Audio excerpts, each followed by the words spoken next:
Merci à tous. La prochaine chanson s'appelle...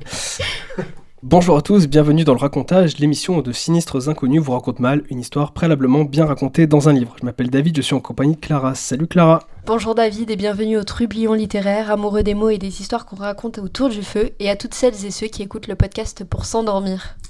Alors comme vous le savez, ce podcast est régi par les dures lois de la démocratie, et du coup nous utilisons parfois les armes qui sont propres à la démocratie, dont le 49.3. Et le 49.3 d'aujourd'hui, c'est un livre qu'a imposé Clara. Aujourd'hui, nous allons parler d'Abattoir 5, ou La Croisade des enfants, légendaire livre de Kurt Vonnegut Jr., paru en 1969, Slaughterhouse 5. Et avant de commencer, je me dois de donner le titre en entier, non pas celui qui est sur la couverture, mais celui qui est sur la première page avec son sous-titre. Je le cite. Abattoir 5, ou La Croisade des enfants, farandole d'un bidas avec la mort par Kurt Vonnegut, germano-américain de 4e génération, qui se la coule douce au Cap Cod, fume beaucoup trop, et qui, éclaireur dans l'infanterie américaine, mis hors de combat et fait prisonnier, a été, il y a bien longtemps de cela, témoin de la destruction de la ville de Dresde, Allemagne, la Florence de l'Elbe, et a survécu pour en relater l'histoire. Ceci est un roman, plus ou moins dans le style télégraphique et schizophrénique des contes de la planète Tralfamador, d'où viennent les soucoupes volantes. P.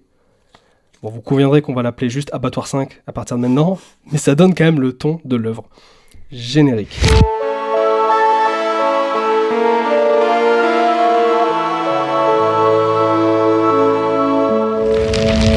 Alors Clara, si tu as choisi Abattoir 5, c'est parce que c'est, si je ne m'abuse, un de tes livres favoris, mais c'est aussi parce que c'est un livre qui traite d'une réalité qui est encore la nôtre aujourd'hui. Est-ce que tu peux me parler d'Abattoir 5 et de ce que ça t'évoque ?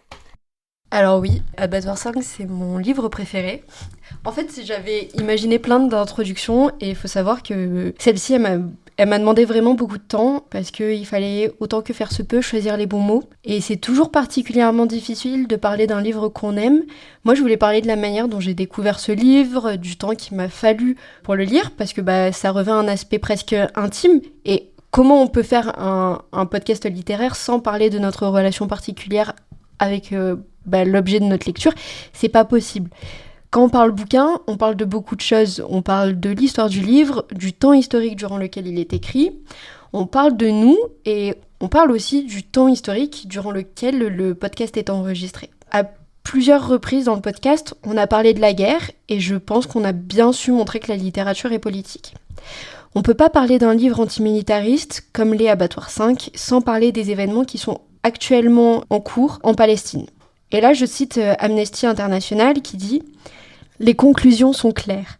Ce que subissent les Gazaouis depuis le début de l'offensive de l'État d'Israël correspond à 3 actes qualifiant le terme de génocide selon la Convention de 1948. Ces 3 actes sont les suivants. Il s'agit d'un groupe protégé par la Convention, que des actes prohibés par la Convention ont été commis et qu'ils l'ont été dans l'intention de détruire. » Vous pouvez retrouver ces enquêtes sur le site d'Amnesty International. Donc le premier, c'est la population palestinienne de Gaza victime d'un génocide. Et le deuxième, c'est qu'est-ce qu'un génocide ? La population de la bande de Gaza est bombardée depuis des mois. Elle est affamée à dessein car la famine est utilisée comme une arme du génocide. Fin juin 2025, le ministère de la Santé de l'enclave palestinienne publiait un document qui identifiait les 55 202 Palestiniens tués par l'armée israélienne depuis le 7 octobre 2023. Il faut savoir que, après avoir écrit ça, je suis tombée sur une vidéo qui recensait plutôt 75 000 morts. C'était pas sourcé, donc je l'ai pas noté. Mais voilà, le chiffre a été donné. En sachant que ces 55 000 morts, c'était déjà il y a un mois, le nombre fait qu'augmenter. À ces pertes, il faut ajouter celles qui sont dues à la politique d'affamation et aux maladies qui en découlent. Alors oui, Vonnegut a raison, rien d'intelligent ne peut être dit sur un massacre. On ne peut pas le justifier et surtout on ne le justifiera jamais. Notre rôle, c'est de ne pas nous taire face à ça. C'est d'en parler et de lutter pour la dignité humaine. La littérature, ça sert à ça. C'est une des armes politiques les plus puissantes que nous ayons et il faut s'en servir. Et oui, la science-fiction est politique et on va le voir avec Vonnegut, mais c'est vrai avec tous les autres, avec Orwell, avec Bradbury, avec Huxley, Clarke. Et voilà, j'espère qu'on saura le montrer et j'espère qu'il y aura enfin une justice pour Gaza. Merci pour cette intro. Je pense que c'est important de la faire et de parler de ça parce qu'en fait, comme tu le dis, parler d'une œuvre qui est à ce point antimilitariste et à ce point non complaisante, implique que l'on parle de la réalité dans laquelle on est aujourd'hui. Et ne pas en parler, justement, ça aurait été ne pas rendre justice à tout ce travail d'artiste qu'a fait Kurt Vonnegut, et ce travail vraiment courageux que de parler de la guerre de cette manière-là. Et ça aurait été être peut-être complaisant avec notre époque que de ne pas en parler. Donc, merci à toi pour cette introduction. Comment as-tu quand même connu Abattoir 5 et Kurt Vonnegut? Parce que quand même, il faut le dire, c'est un auteur qui n'est pas connu en France, mais genre pas du tout. Comment t'es tombé sur ce livre?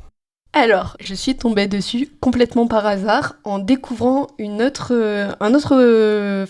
c'était un livre qui a été adapté en film, c'est Sublime Créature ou 16e Lune. Okay. Moi je le connaissais, c'est un truc de science-fiction en fait, un peu à la Twilight, okay, si tu veux.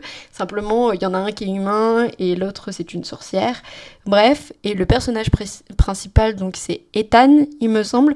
Dans les premiers moments du livre et du film, c'est un très grand lecteur. Il parle de Bukowski, il parle de Harper Lee. Donc c'est grâce à lui aussi que j'ai lu Ne tirez pas...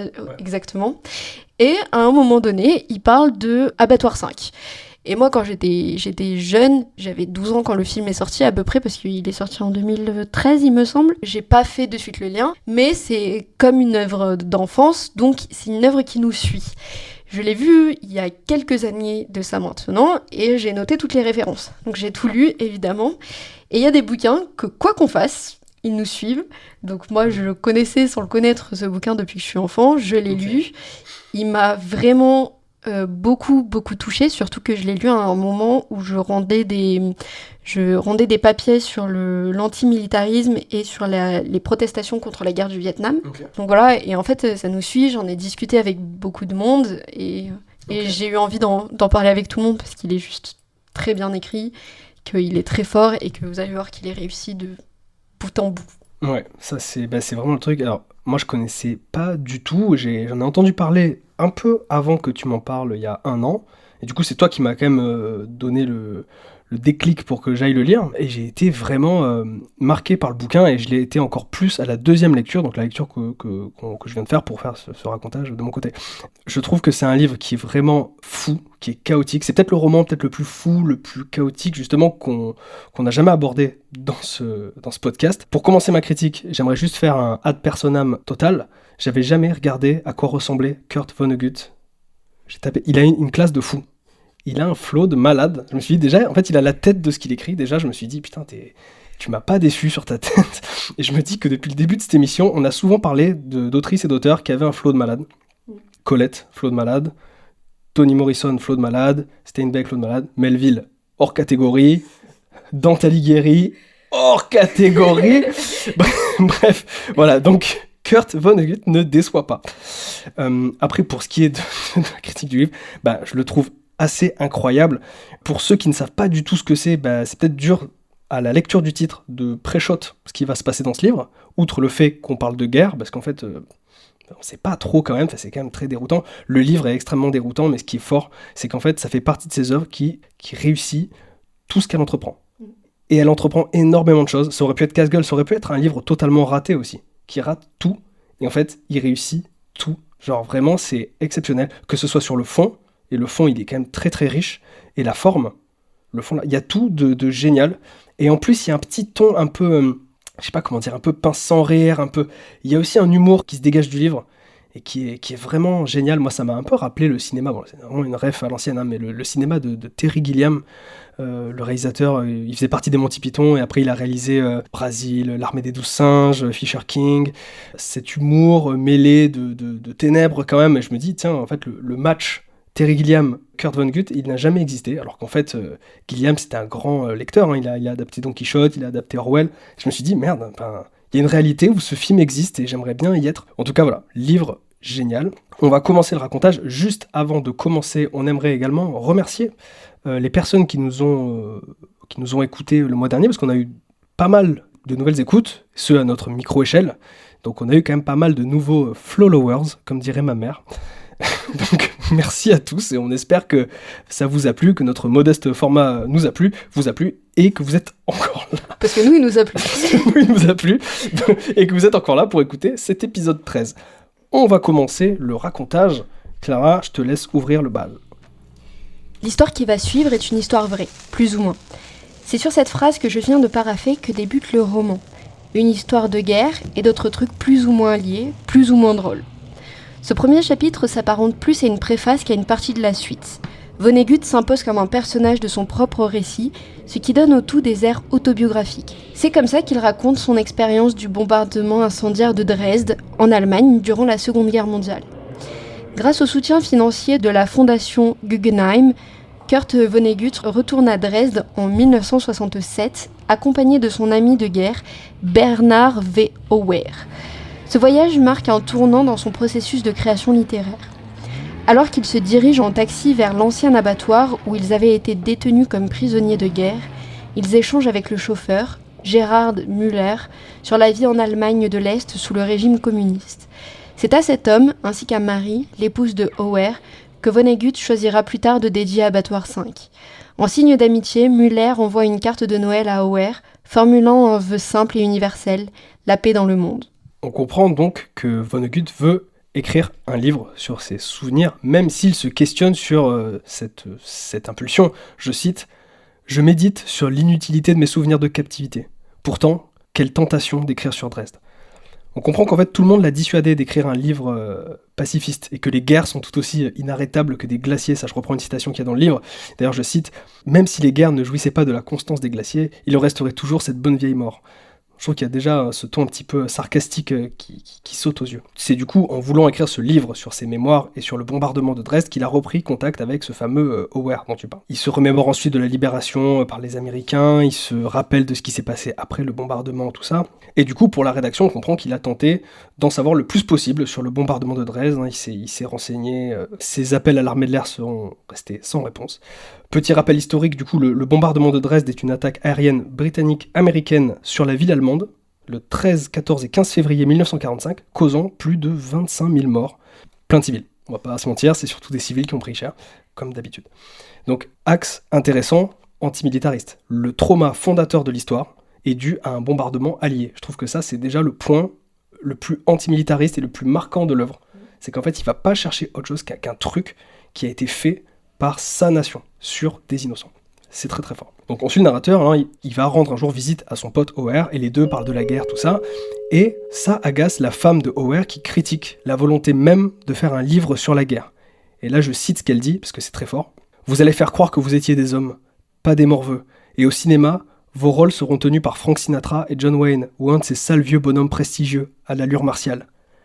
La guerre sera tout simplement magnifique, et nous en aurons beaucoup d'autres, dans lesquels on enrôlera des mioches comme ceux d'en haut. » Quand elle dit ceux d'en haut, elle parle de ses enfants qui sont à l'étage. Donc c'est un passage qui est clairement antimilitariste et qui critique la glorification de la guerre. Et le narrateur du coup assure que son livre ne contiendra pas de personnage à la John Wayne, et même qui s'appellera La Croisade des enfants. En faisant ses recherches, il se rend compte de deux choses. La première chose, c'est que le bombardement de Dresde est méconnu du grand public.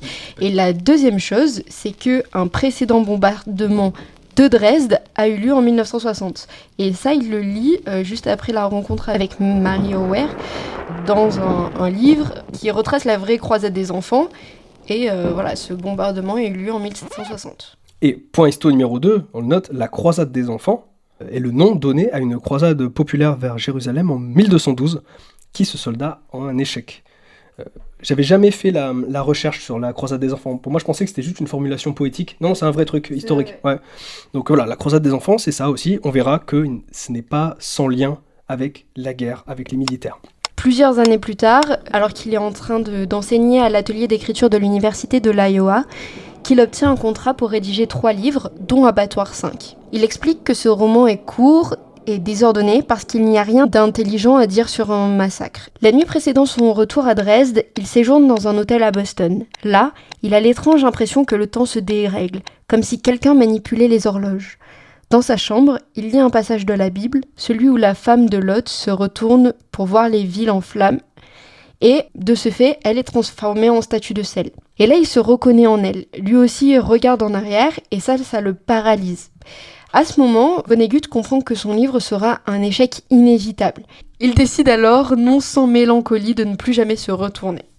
Au sujet de la guerre, je cite encore, en fait là on fait que citer, mais en même temps c'est juste trop bien écrit, et c'est vraiment fondateur sur ce qui va se passer dans le reste du livre, mais je cite « Tout se doit d'être silencieux au lendemain d'une boucherie. Et l'est en fait, les oiseaux exceptés. Que chantent donc les oiseaux ? Ce que l'on peut chanter à propos d'un carnage, des choses comme « cui cui cui ». Ce cui cui cui sera peut-être un petit leitmotiv de l'œuvre, on va le revoir. Il dit enfin que son livre est fini et qu'on s'apprête à le lire, et du coup là c'est quand même un truc assez fou, c'est que ce premier chapitre, et ça on s'y attend pas à la première lecture, et je trouve qu'on s'y re-attend pas à la deuxième, parce que je l'avais oublié, mais en fait ce premier chapitre est un chapitre purement autobiographique, et c'est un tuto de l'œuvre qui va suivre en fait. Oui, parce qu'il y a tous les éléments qui sont inhérents au livre qui sont présentés dans ce premier chapitre. Et en fait, on a vraiment sous-entendu que les distorsions temporelles joueront un rôle central dans le récit de Vonnegut. L'un des exemples les plus frappants, c'est une simple chanson de bûcheron dont le dernier vers se confond avec le premier. Cette boucle infinie illustre à elle seule une conception circulaire du temps qui rompt avec notre vision habituelle, linéaire et progressive. Ce motif de la temporalité troublée réapparaît un peu plus loin lorsqu'il est du coup dans sa chambre d'hôtel à la veille de son départ pour Dresde. Là, en fait, il a l'impression que le temps se fige. Chaque mouvement de la trotteuse de sa montre semble séparé par des années entières. Ce ralentissement du temps souligne son instabilité et anticipe l'expérience désorientante que vivra Bill Pilgrim, le héros du roman. Enfin, le chapitre s'achève sur une révélation qui est inattendue, celle des tout derniers mots du roman. Ce procédé brise la logique narrative habituelle et renforce l'idée d'un récit non linéaire où la fin est déjà connue dès le début. Cette circularité du temps, suggérée dès l'ouverture, est une clé de lecture essentielle pour comprendre non seulement la structure du roman, mais aussi la perception du temps propre au protagoniste. Ouais. Ainsi soit-il. C'est déjà très très étonnant, effectivement, comme tu le dis. Il y a cette logique temporelle. Déjà, le premier chapitre, il est très fragmentaire. On passe, tu vois, de lui qui retourne à Dresde avec Auer, puis lui qui est en train d'écrire son livre des années après, puis il retourne avec Auer et il voit sa femme. Enfin, il y a déjà quelque chose un peu de va-et-vient dans le temps, comme ça, qui est un petit peu dur à comprendre, mais en même temps qui se lit de manière très très fluide. C'est ça le paradoxe du bouquin d'ailleurs. Et on a déjà cet aspect fragmentaire et un peu hors du temps. Mais en fait, c'est rien comparé à ce qui va suivre. Parce que le livre, à partir de maintenant, il va péter un câble d'un point de vue temporel, il va péter un plomb. Mais ce qui est fort, c'est qu'en chef d'orchestre brillant, Vonnegut, il va quand même réussir son coup, et c'est jamais incompréhensible, ni jamais fastidieux. Alors après, ce qui pourrait être incompréhensible, c'est peut-être notre racontage, qui sera peut-être incompréhensible. Mais le bouquin, il est étonnamment d'une clarté folle, alors que, vous allez voir, il y a un petit twist temporel tout le long du récit. Le chapitre 2 commence, et là, on rentre dans la croisade des enfants, on arrive enfin dans le livre qu'on était censé lire dès le départ. Je te laisse commencer. Tu m'as parlé d'un certain Billy Pilgrim. Qui est-ce ?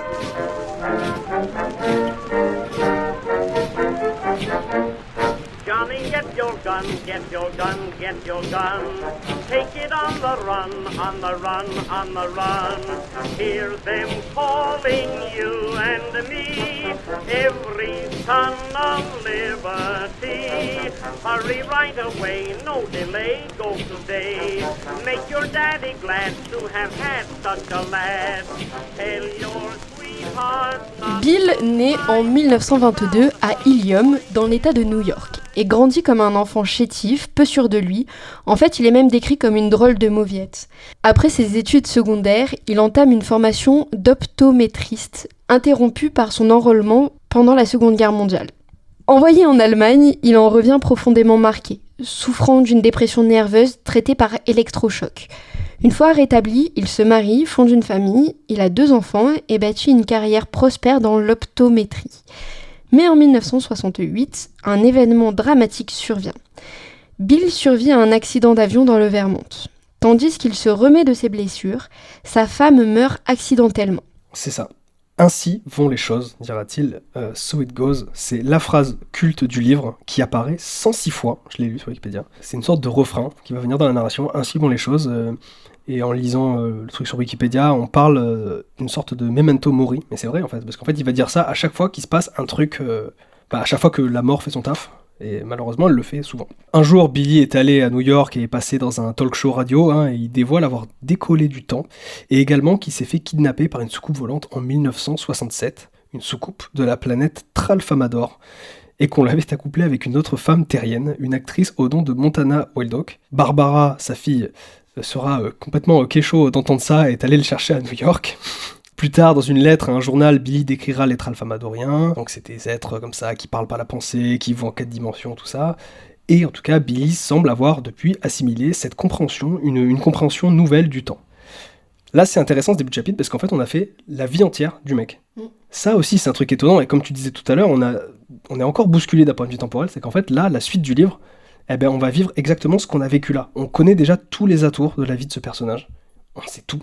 L'accident d'avion, la guerre, le fait qu'un jour il se soit fait enlever par des tralfamadoriens. Enfin, on sait déjà tout. Et je trouve que ça, c'est super étonnant. Quand tu lis les livres, t'es en mode, mais putain, mais quoi ? Tu m'as tout raconté déjà.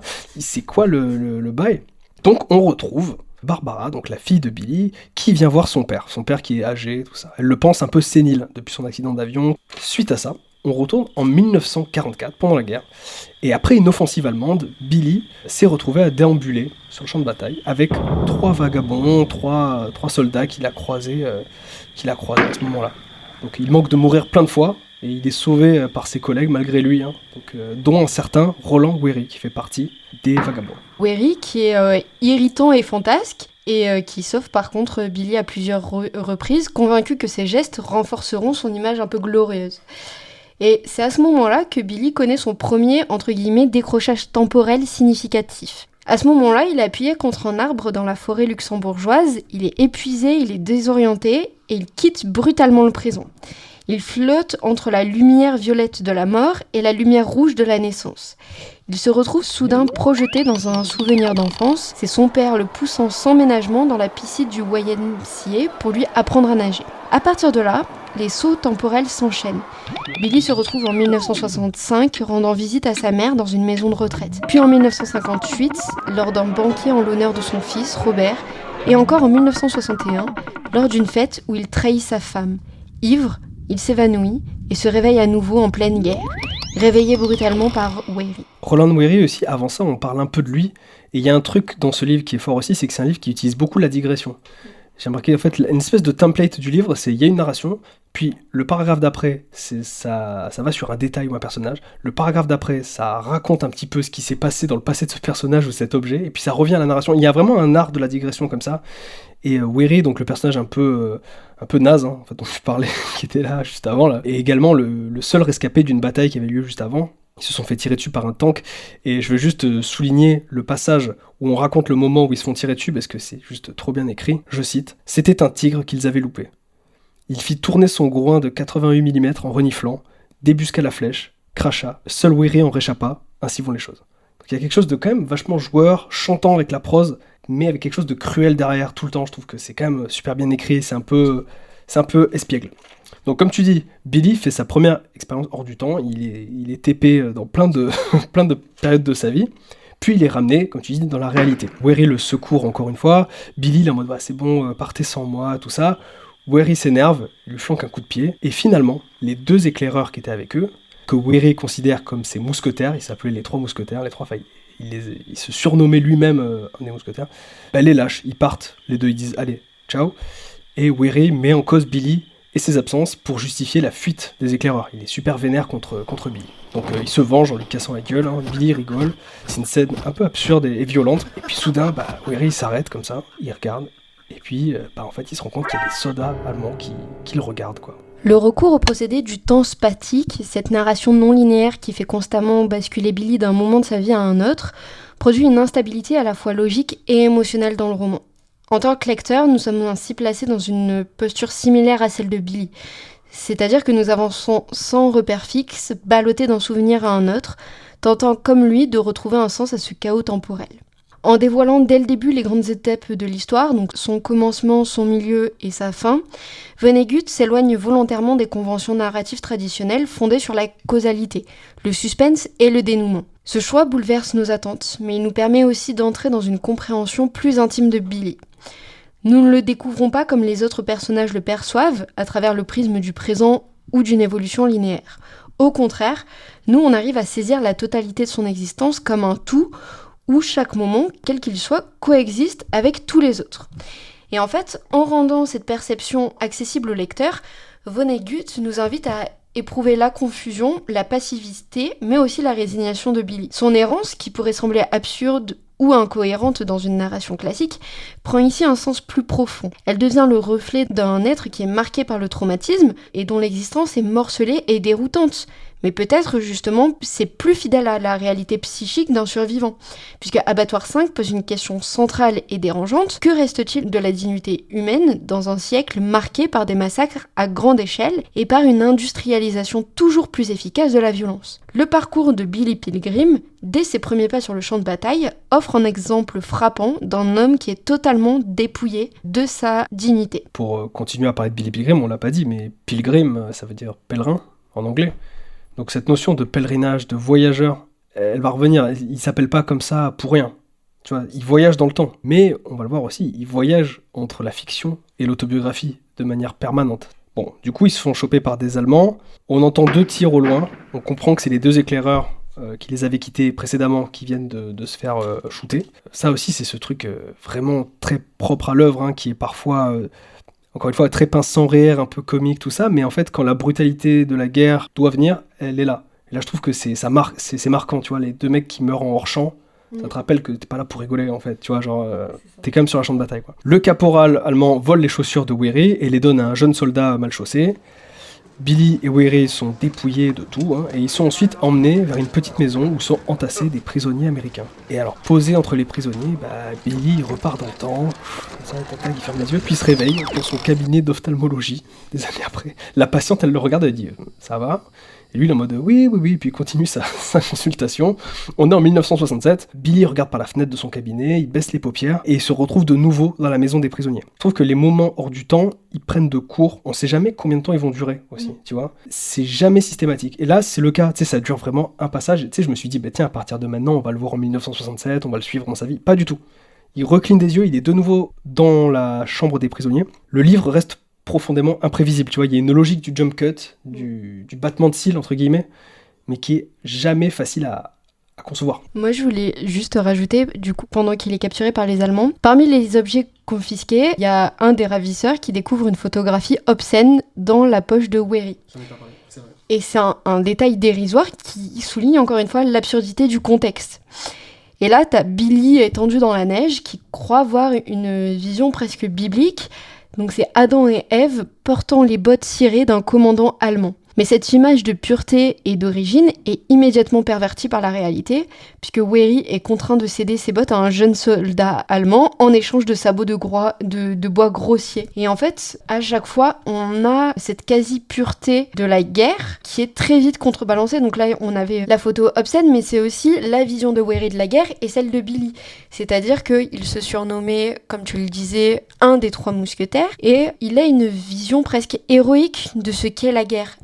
Après, il sauve Billy, mais il le fait pas par altruisme, il le fait plutôt par égoïsme. Et en fait, dans ce décor qui est à la fois absurde et cruel, la guerre apparaît moins comme un théâtre de bravoure que comme un espace où la dignité individuelle est broyée par l'indifférence, l'humiliation et la folie. Et Vonnegut, en multipliant les situations absurdes et dégradantes, nous oblige à voir la guerre pour ce qu'elle est. Donc c'est pas une épreuve noble, mais c'est une machine de déshumanisation. C'est clair. Et Weary, enfin là j'avais une petite description de Weary qui se voyait un peu comme un croisé, comme ce dont il fantasme. Il est convaincu d'agir avec dignité selon une volonté supérieure, voire divine, ce qui est d'ailleurs corroboré par cette vision pure de la Genèse de Adam et Ève. Il va être rattrapé par la réalité qu'est la guerre, c'est assez balèze, quoi. Et justement, il va tomber de haut, parce que lui, il était vraiment dans un lore, dans un truc, dans une logique vraiment héroïque. Mais ça, moi, je trouve ça très très smart de la part de Vonnegut, c'est qu'il dit qu'il va décrire la guerre de manière réaliste, il le fait, mais il a aussi conscience du mythe de la guerre. Ouais. C'est-à-dire avec Weary, et du coup, il crée une sorte de tension entre le mythe et la réalité. Et là, et le postulat du livre, c'est la guerre n'est pas là pour élever l'homme, mais elle est plutôt là pour l'écraser. Ouais. Et en fait, ça se voit grâce à ce clivage entre mythe et réalité, ouais, qui est représenté par le clivage entre Weary et Billy. Oui, c'est trop ça, c'est exactement ça. Alors on suit les Allemands et les prisonniers américains, ils se font prendre en photo, on jette d'ailleurs Billy dans un fossé, tout ça, et on l'immortalise pendant qu'il se relève, enfin vraiment là il est moins que rien. En sortant du buisson, Billy a des flashs de 1967, hein. Il est dans sa voiture et il traverse des quartiers un peu insalubres qui lui rappellent la guerre. Plus tard on comprend que le fils de Billy, donc on est bien plus tard dans l'histoire, s'est enrôlé dans l'armée pour la guerre du Vietnam. Et on en apprend plus sur Billy, qui est opticien. Il faut savoir que celui-ci est devenu riche, hein, il a une vaste demeure, il détient des parts d'un motel, voilà. D'ailleurs, un jour, Billy, en rentrant chez lui, alors que sa fille est partie se préparer pour son mariage, hein, il va s'allonger dans le lit, puis il entend sonner à la porte, et il descend. Et en ouvrant, il voit des personnes invalides qui viennent lui vendre des abonnements à des magazines. Et bon, il regarde autour et tout, et puis au loin, il voit un mec dans une voiture. Et Billy se doute que c'est le boss de ces invalides, de ces pauvres gens. J'aime bien ça, parce qu'il y a toujours cette notion d'asservissement qui revient. Tu vois, il y a toujours une autorité dominante et une masse dominée. Là, c'est pas pour rien que ce soit une personne invalide qui vienne travailler. Enfin, c'est toujours le même schéma qui revient. Sur le mur de son bureau, une plaque attire l'attention. Je cite « Dieu, accorde-moi la sérénité d'accepter ce que je ne peux changer, le courage de changer ce que je peux et la sagesse de toujours faire la différence. » Fin de la citation. Cette maxime, largement diffusée dans les milieux protestants américains, résume son attitude résignée. C'est une philosophie qui est passive et qui fait écho à celle des faut le prononcer celui-là, hein. Tralfamadoriens. De retour chez lui, dans une demeure qui est luxueuse mais dénuée de chaleur, Billy s'effondre sur son lit, secoué par des sanglots. Le lit est équipé d'un dispositif appelé doigt magique, censé favoriser le sommeil, mais qui ne fait que souligner le contraste entre le confort matériel et le vide émotionnel. Il ferme les yeux et il se retrouve encore une fois dans le passé, sur les routes glacées du Luxembourg. Weary marche devant lui, les pieds ensanglantés par ses sabots. L'absurdité de la guerre continue. Juste pour... j'avais oublié qu'il avait ça dans son bureau. C'est la prière de la sérénité. Mais je savais... Parce que ça revient après. Oui, ça revient après. C'est ce qu'elle a chez les tracts. Voilà. Oh, pas spoil. Mais non, parce que je me souviens de la fin, mais je me souviens pas qu'il l'avait dans le bureau à ce moment-là. Donc il l'a ramené. Ok.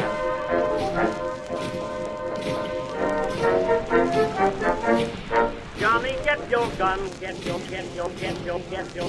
take it on the run, on the run, on the run. You and me, in the of liberty. Hurry right, no delay, go today.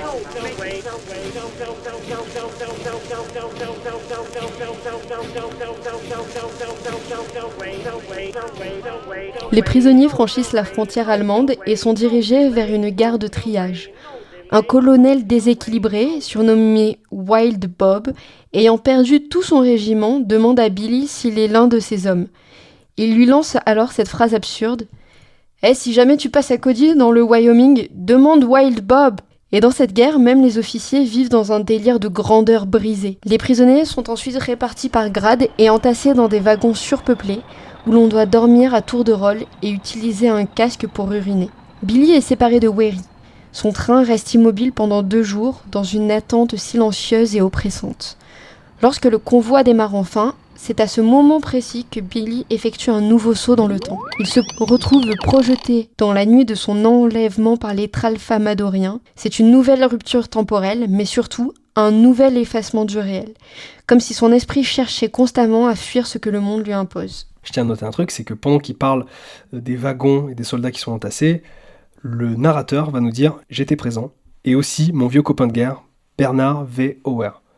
Il y a le narrateur qui vient nous faire un petit coucou dans le flow de la narration, j'ai trouvé ça très cool, tu sais, un petit saut en arrière comme ça, pour te dire que tiens, il était là aussi. En fait, ce qu'il a envie de faire, Von Goethe, c'est vraiment faire une autobiographie. C'est juste qu'il passe par le biais de ce passeur, de ce pilgrim, mais en fait...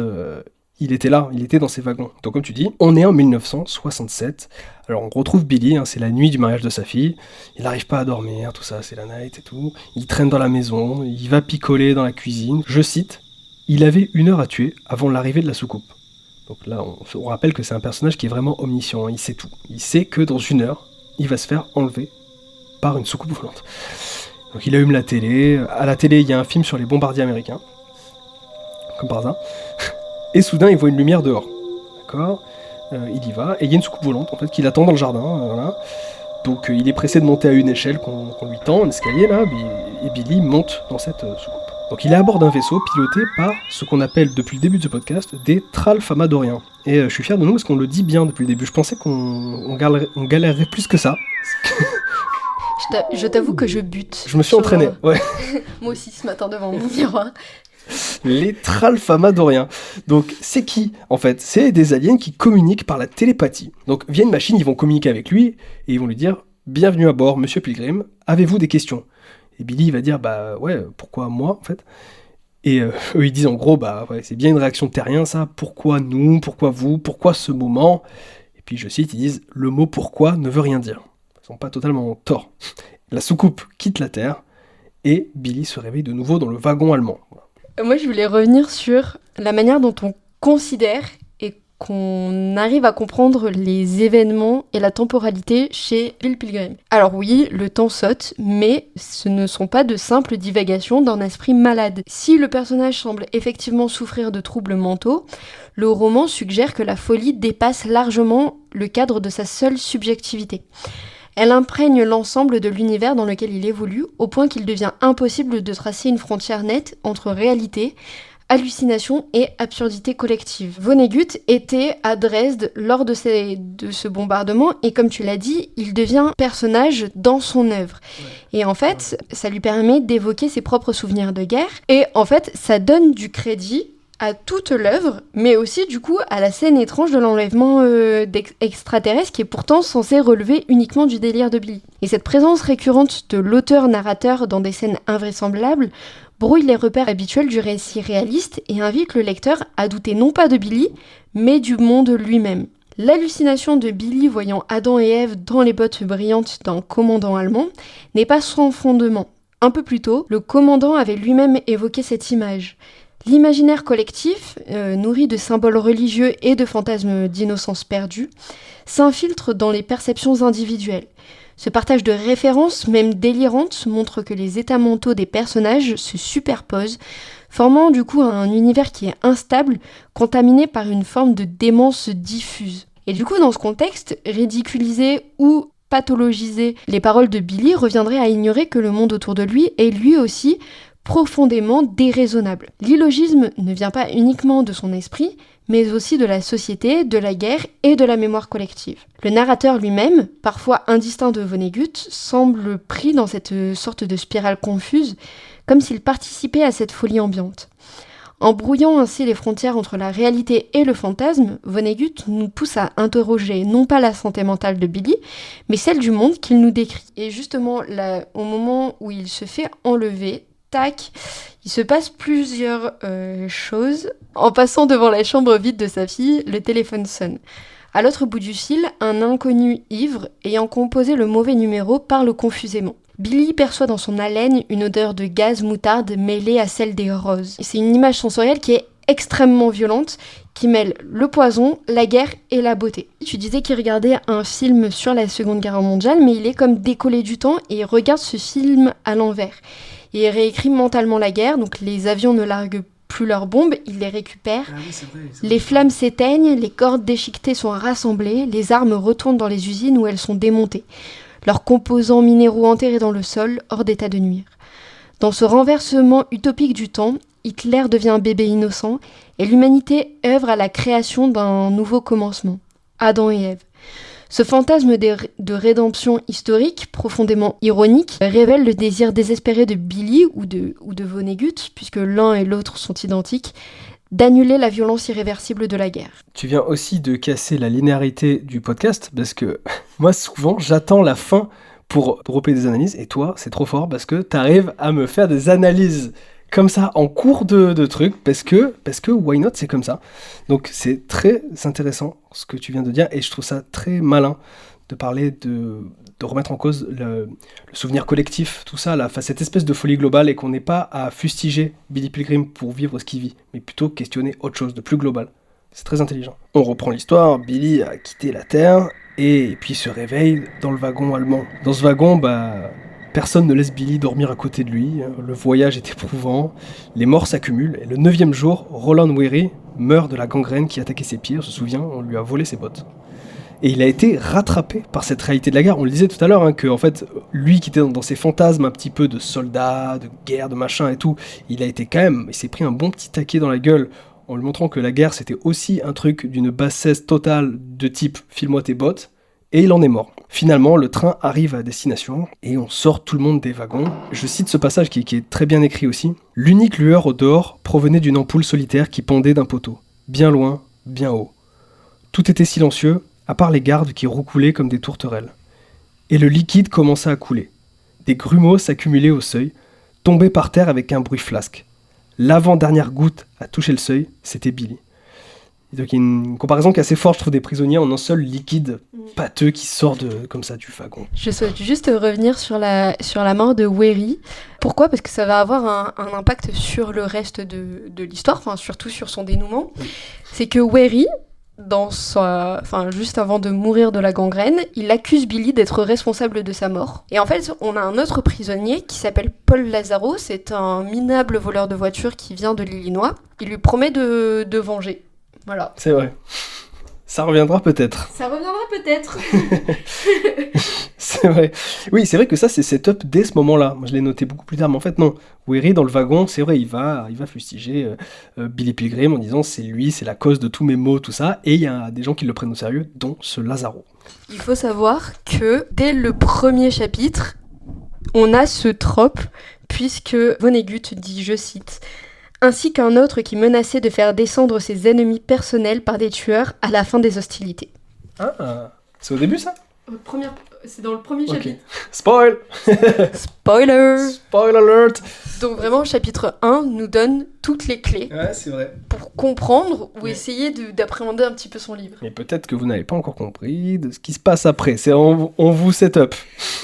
En plus, c'est con, mais le truc qui passe en 2 phrases après, il va dire, c'est même pas un événement. Je vais te venger. C'est un détail.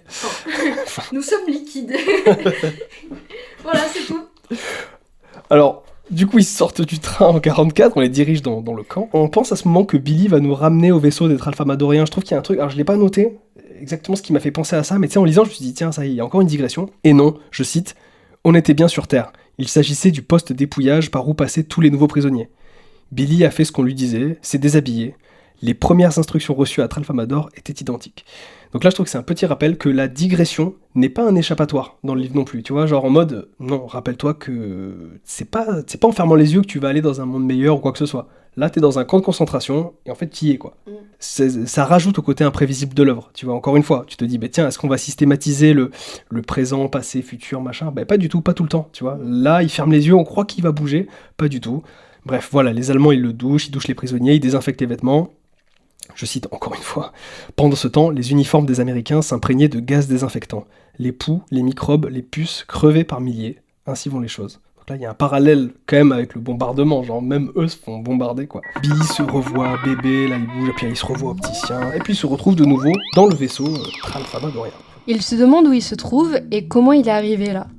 Une voix, toujours la même, lui répond que le temps est structuré ainsi, que chaque mouvement existe éternellement et ne peut être modifié. Sur Tralfamador, il n'existe ni début, ni fin, ni libre arbitre. Ce concept n'a de sens que sur la Terre. La mort de Billy, annoncée longtemps à l'avance, incarne parfaitement la vision tralfamadorienne d'un temps figé et d'un destin inéluctable. Cette mort ne résulte ni du hasard, ni d'un combat héroïque, ni même des ravages de la guerre. Elle est causée des décennies plus tôt par un geste dérisoire et une promesse de vengeance. Ainsi, malgré les épreuves physiques et psychologiques que traverse Billy, la faim, la maladie, les camps, le bombardement de Dresde, sa mort ne surviendra qu'à cause de l'orgueil blessé et de la bêtise entêtée d'un seul homme. Cette absurdité qui est individuelle, cette disproportion entre la cause et la conséquence, élève la vengeance au rang d'un moteur tragique presque aussi irrationnel et destructeur que la guerre elle-même.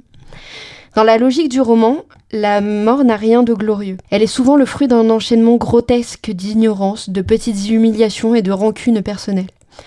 À l'échelle collective, cette mécanique absurde devient celle de la guerre elle-même. Une violence de masse née de la stupidité, de l'aveuglement et d'un orgueil systémique. La mort de Billy, apparemment anecdotique, résume aussi la vision profondément nihiliste de Vonnegut. Il n'y a pas de raison valable à la destruction, ni en temps de paix, ni en temps de guerre. Et donc, Billy est dans une sorte d'enclos de zoo à Tralfamador, et il lit La Vallée des Poupées, qui est le seul roman terrestre disponible, tandis qu'il découvre les livres tralfamadoriens, qui sont constitués uniquement de courts symboles séparés par des étoiles, un système qui reflète leur conception non linéaire du temps. Ces voyages temporels l'emmènent tantôt dans des souvenirs d'enfance, lors d'un voyage familial dans l'Ouest américain, tantôt dans les dures conditions du camp de prisonniers en Allemagne, où après la douche et la désinfection, les prisonniers sont enregistrés et officiellement réanimés. On lui donne un numéro, une plaque, quoi. Les prisonniers, Billy et deux de ses deux voisins à ce moment-là, donc Paul Lazaro, le mec dont on a parlé tout à l'heure, et Edgar Derby, un nouveau personnage qu'on n'avait pas encore vu à ce moment-là, sont amenés à travers les hangars. Bon, ils croisent la route de prisonniers russes et anglais. Les Anglais ont préparé l'arrivée des Américains, ils leur ont confectionné des matelas, de l'agencement, et ils passent la soirée ensemble à manger, à boire du thé, à la lumière des bougies faites à, je cite, la Grèce des Juifs, des Gitans, des PD, des communistes et d'autres ennemis de l'État qu'on a fait fondre. Ainsi vont les choses.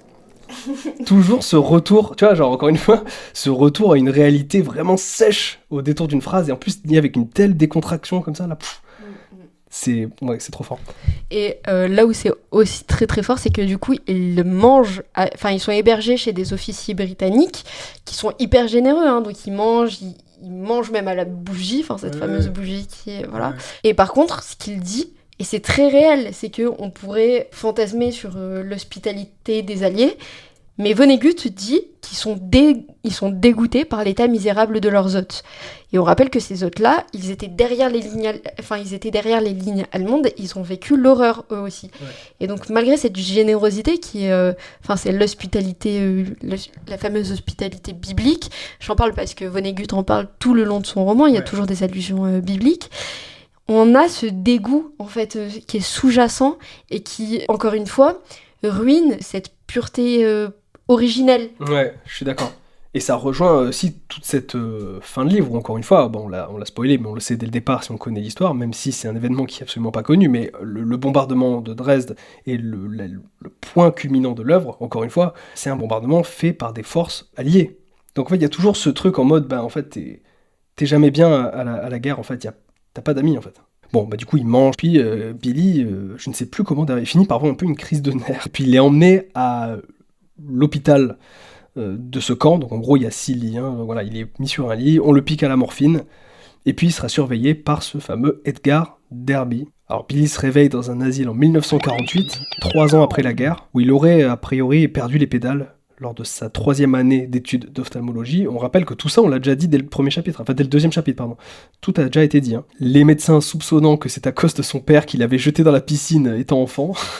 Ça j'aime bien parce que aussi, quand le premier moment où il fait un espèce de bond temporel, dans toutes les époques où il va, il y en a une où il est à la piscine avec son père, et son père le balance dans l'eau. Donc là j'aime bien, il y a un aspect puzzle, mais burlesque et genre comique, tu sais, que ça revienne et que ce soit un argument des médecins, ça m'a fait rire. Je me dis, mais quoi ? Genre, c'est parce que son père l'a jeté dans la piscine, c'est que sérieux ? Voilà. Et dans cet hôpital-là, le voisin de lit de Billy est un certain Rosewater, qui l'initiera à la lecture de la SF. Et on est de retour à l'infirmerie en 1944. Billy se remémore Edgar Derby veillant sur lui, ainsi que la future exécution de Derby, ce qui l'immerge dans une réflexion sur la mort et la guerre. Billy retourne à l'hôpital psychiatrique, où sa fiancée Valencia Marble lui rend visite, et les conversations autour de Kilgore Trout ponctuent ses journées.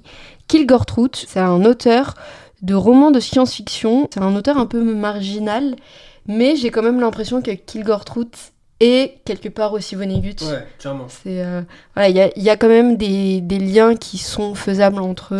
Kilgore Trout est un auteur de SF, du coup, dont Billy parle avec ce fameux Rosewater en 1948 à l'hôpital, pendant qu'il est alité. Voilà, c'est un auteur de SF. Mais cet auteur de SF, comme tu dis, c'est un peu Vonnegut, quoi.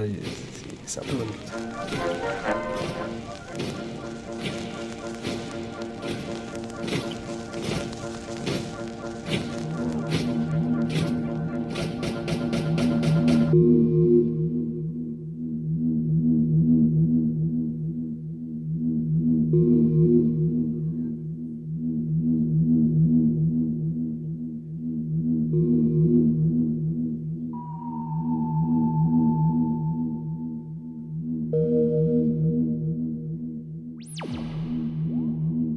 De retour à la guerre, il y a un Anglais qui vient demander des nouvelles à Edgar Derby de Billy, genre est-ce qu'il va bien, tout ça.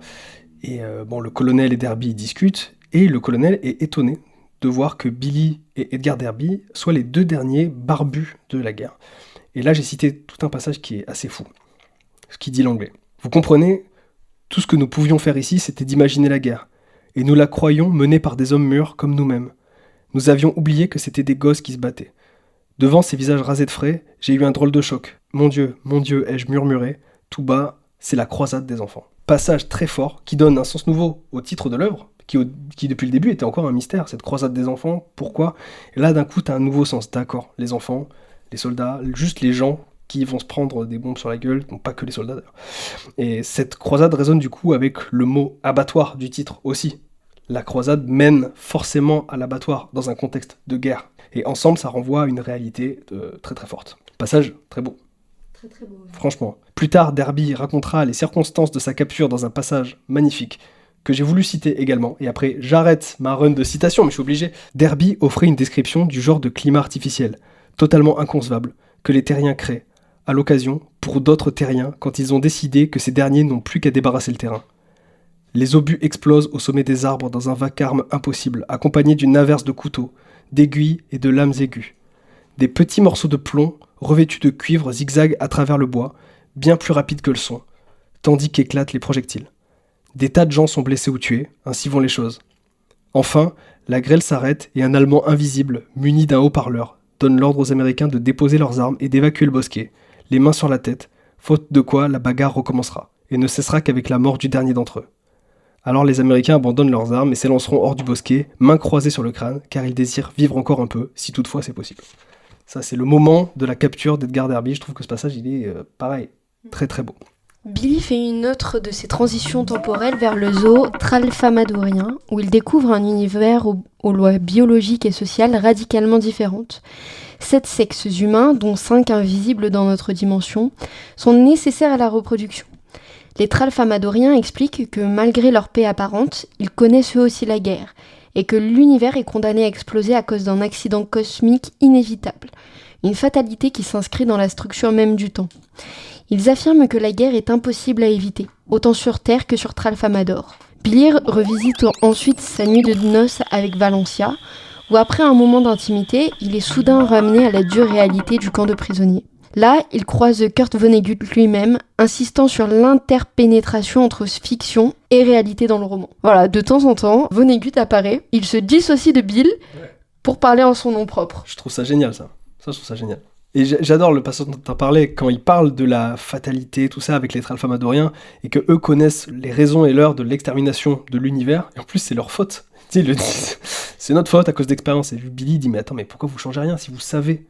Et ils disent, mais rien ne peut changer, c'est la structure du moment. C'est trop fort. Ils sont très très zen. Ils sont là, et Billy d'ailleurs, il dit, mais également, du coup, la guerre est inévitable sur ma planète. Et voilà quoi, E.T. répond, ouais frérot, genre la guerre est inévitable. Et effectivement, comme tu dis, il croise Vonnegut dans le passage. Je trouve ça très étonnant. Il le croise en train de vomir. En plus, il y a ce truc en mode, il y a un mec qui dégueulait à ce moment-là dans les chiottes, tout ça. Il s'avère que c'était moi, le fils de ma mère, l'auteur de ce livre. Et Billy retourne tranquillement à sa lune de miel.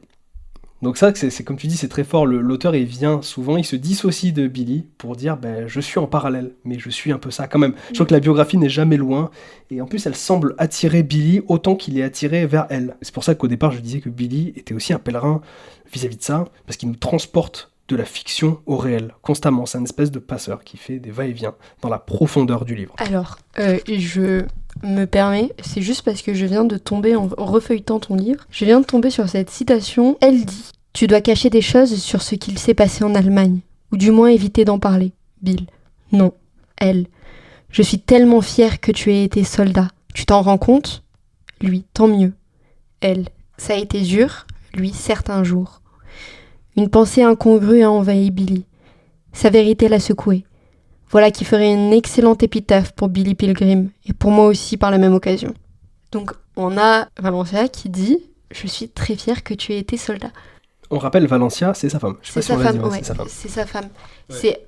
Et elle nous dit ça après que nous, on ait été témoins de ce qui se soit passé. Donc, on a quand même cette persistance du mythe de la guerre et du fantasme de la guerre. Et du fantasme extérieur, tu vois, t'es en mode tu as fait la guerre, tu as machin. Je suis fière de toi, et en même temps, il lui dit même pas, mais il y a rien dont je dois être fière, enfin tu ne dois pas être fière, mais c'est juste, moi je le trouve hyper choquant et je viens de tomber dessus. Ouais, mais c'est vrai que ce passage il est assez ouf et il résume bien cette image qu'on peut cristalliser de la guerre, de la gloire, tout ça. Enfin, c'est quand même très intéressant. Et d'ailleurs, alors je sais pas si c'était le cas de ton édition, je pense que c'est toutes les éditions. Ah voilà, il y a, on doit le dire maintenant, même si c'est pas très racontable, mais il y a des illustrations dans le livre que j'ai pas d'ailleurs trop compris. La première, c'est pas loin de ce passage, il y a une tombe sur laquelle est écrit « Le monde était radieux et la douleur inconnue ». Cette tombe, que tu montres actuellement, arrive au moment où on parle d'Edgar Derby et on dit qu'il va mourir après la guerre. Comme d'habitude dans ce livre, dès qu'on aborde un sujet ou qu'on parle d'un personnage, on nous explique l'intégralité de l'existence de ce personnage. Et ce Edgar Derby, donc qu'on a croisé depuis le début de la capture, on sait qui va se faire fusiller. Mais du coup, cette tombe, je l'ai pas compris. Je me suis dit, est-ce que c'est la tombe d'Edgar Derby ? Je sais pas. Moi, je sais pas non plus. Surtout que, juste avant, Vonnegut Bill dit que ça ferait une très bonne épitaphe. Oui, ça arrive au moment, d'ailleurs, que tu as cité. Quasiment à cet endroit-là.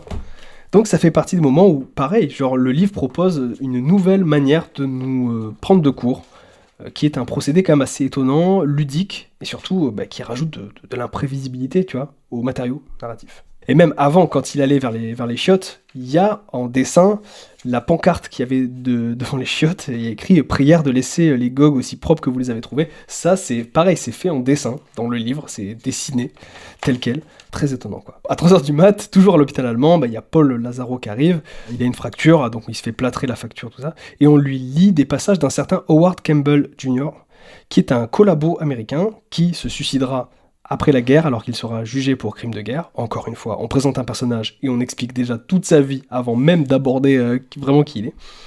Et en fait, selon ses écrits, les US sont un pays riche, qui regorge de pauvres, qui glorifie les riches.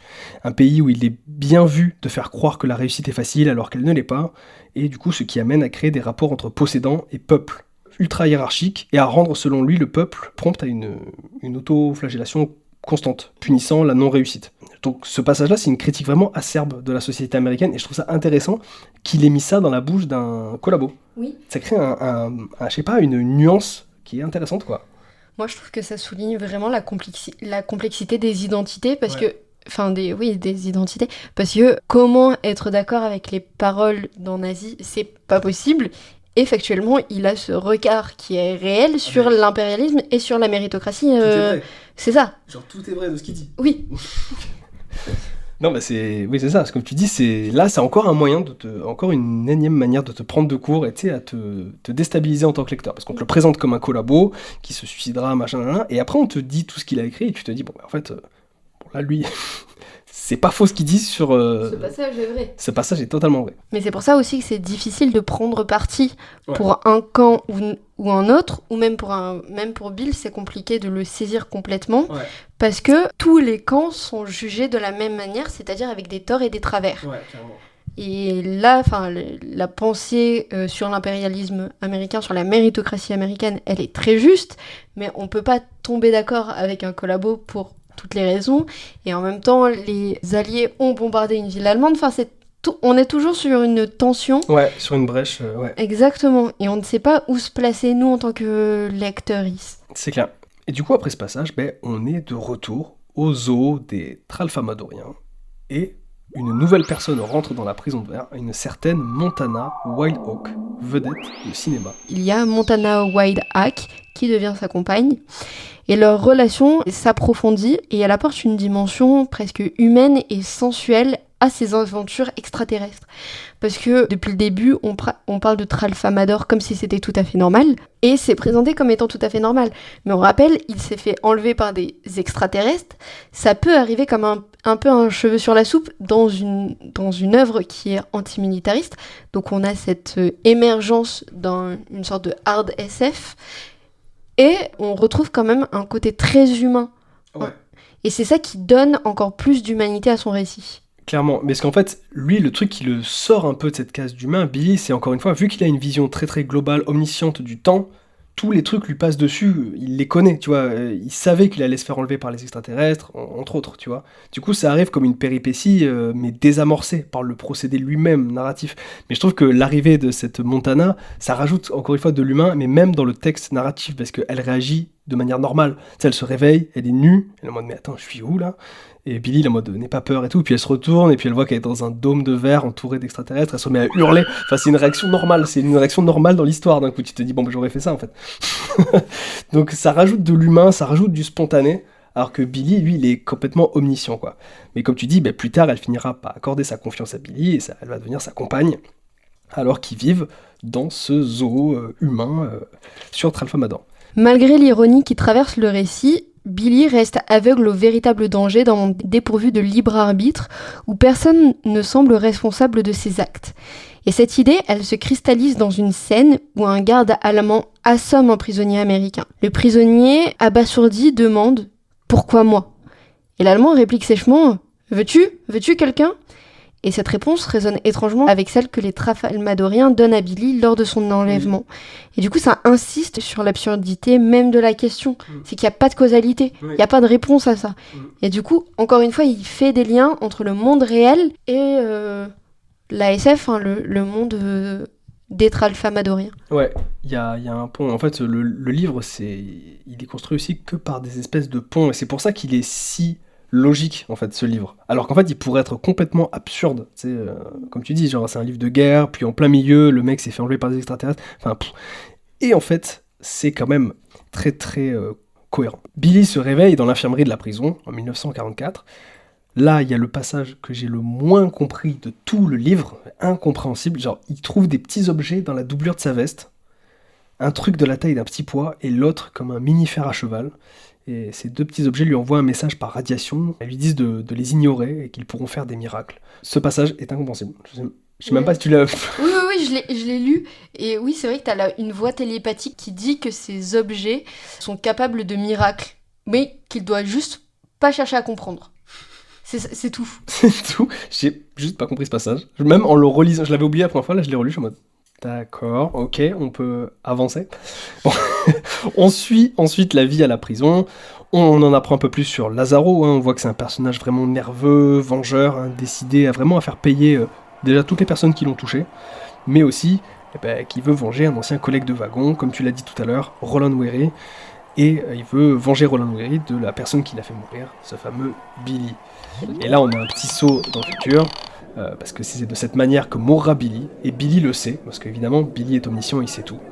Et alors qu'il donnera le 13 février 1976 une conférence sur le temps et les Tralfamadoriens, il se fera abattre d'un tir émis d'une loge sombre à l'autre bout de la pièce.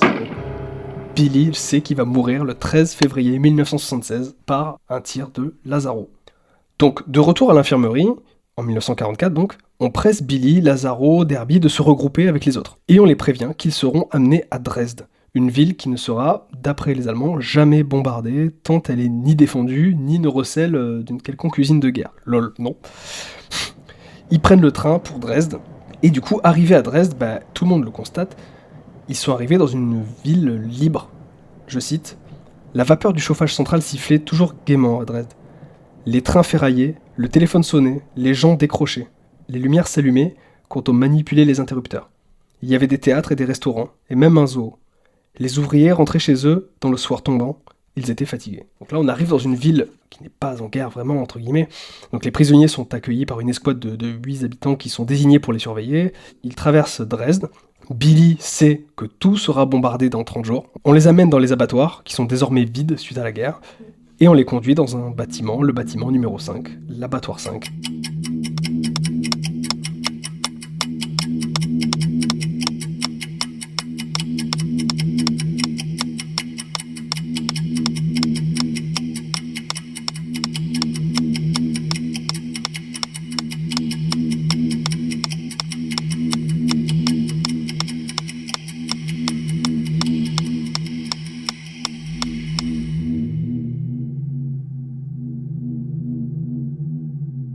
J'ai noté un truc sur les deux petites boules, mais je pense que mon explication a encore moins de sens que ce qu'il trouve dans son par-dessus. Vas-y, tente un truc. Je te le donne comme je l'ai écrit.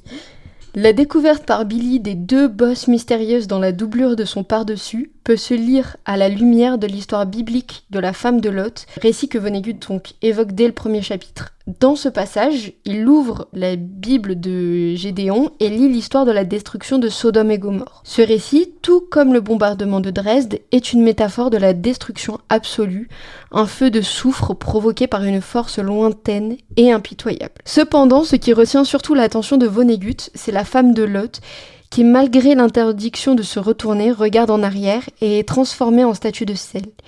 Vonnegut admire son acte. Elle choisit de connaître son destin, même si cela la condamne.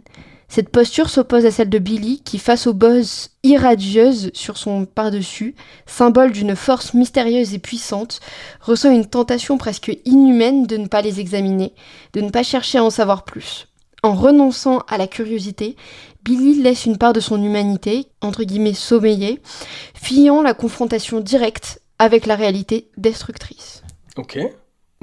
Mais ça explique pas pourquoi il a des bosses mystérieuses, on ne le saura pas. On saura jamais, on n'en reparle même pas, je crois. Enfin, je sais pas, mais en tout cas, je trouve la tentative d'explication, elle est maligne. Il y a un truc de ça, quoi. Il est tenté de regarder, de comprendre, et puis finalement, non, ben...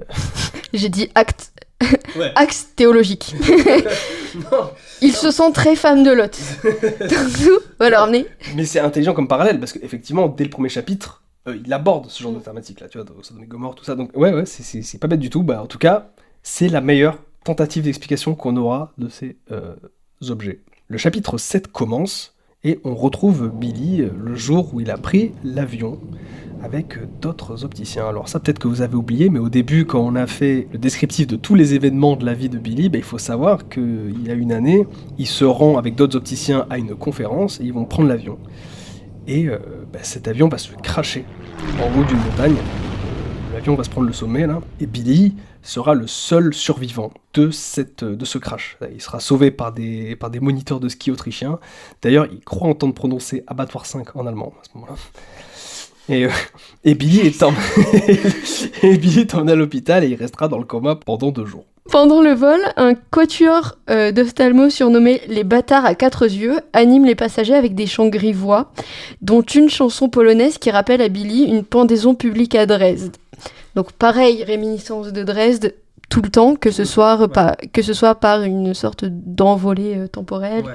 Ou par la réalité. La convalescence de Billy est marquée par des rêves où il voyage dans le temps. Il revoit Dresde, sa première soirée à l'abattoir, et avec Edgar Derby et leur gardien allemand Werner Gluck, ils ouvrent par accident une porte donnant sur une salle de douche remplie de jeunes femmes nues. Leur premier aperçu de la nudité féminine. Ils parviennent enfin à la cuisine où le cuisinier, touché par leur état, déclare que tous les vrais soldats sont morts. Un autre retour dans le temps l'amène à travailler dans une usine de fabrication de sirop de malt destinée à nourrir les femmes enceintes. Tous les prisonniers, affamés, en volent secrètement pour se sustenter.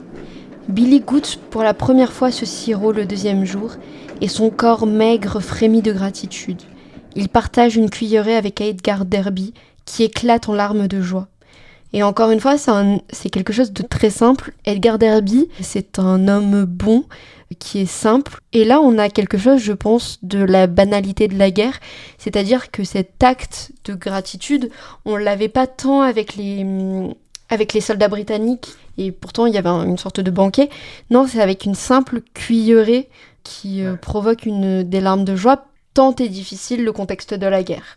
Voilà. Et je pense que ces phrases sont martelées par Vonnegut à dessein, c'est-à-dire de montrer à quel point la guerre est terrible puisqu'elle va puiser dans le quotidien. Ouais. Oui, ce passage, il est très beau, quoi.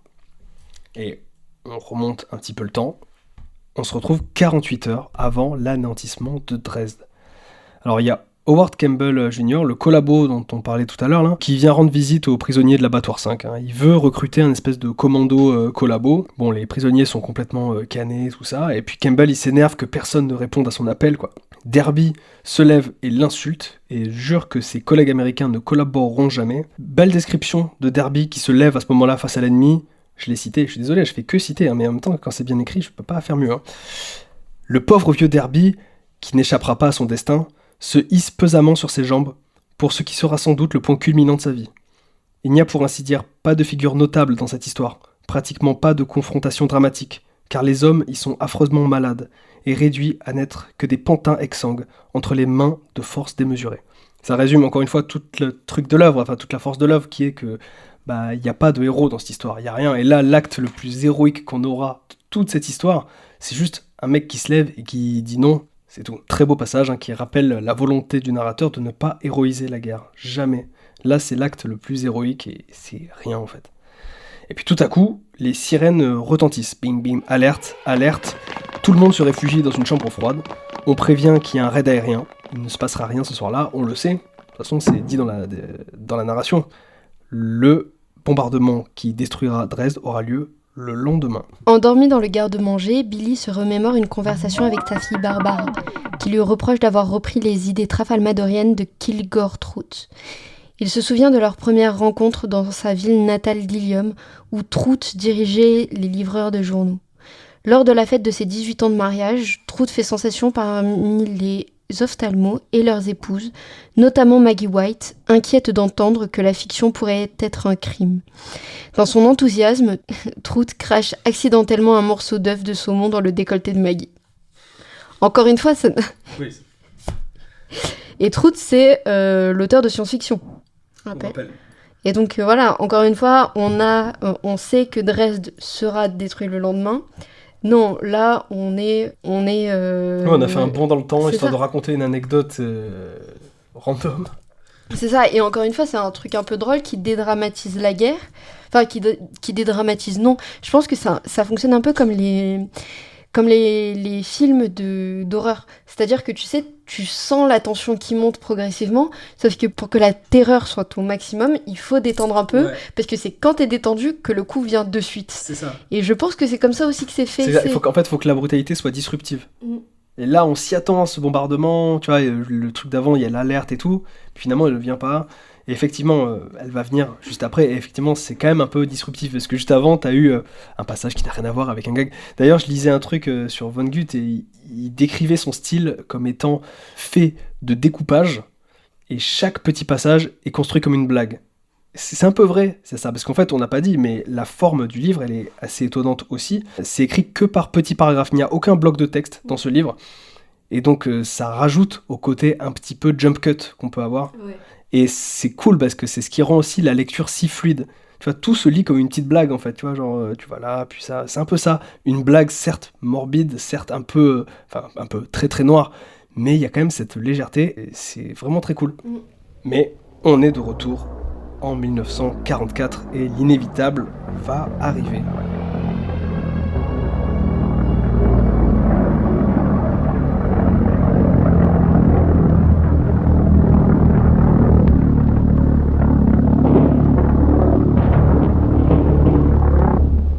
Prisonniers et gardes attendent dans le casier à viande la fin des raids. À leur sortie, ils découvrent une ville réduite à un immense gisement de minerais fumants. Les 4 gardes se serrent les uns contre les autres, leurs visages mêlant admiration et terreur. À Billy semblable à un film muet d'un quatuor de barbiers.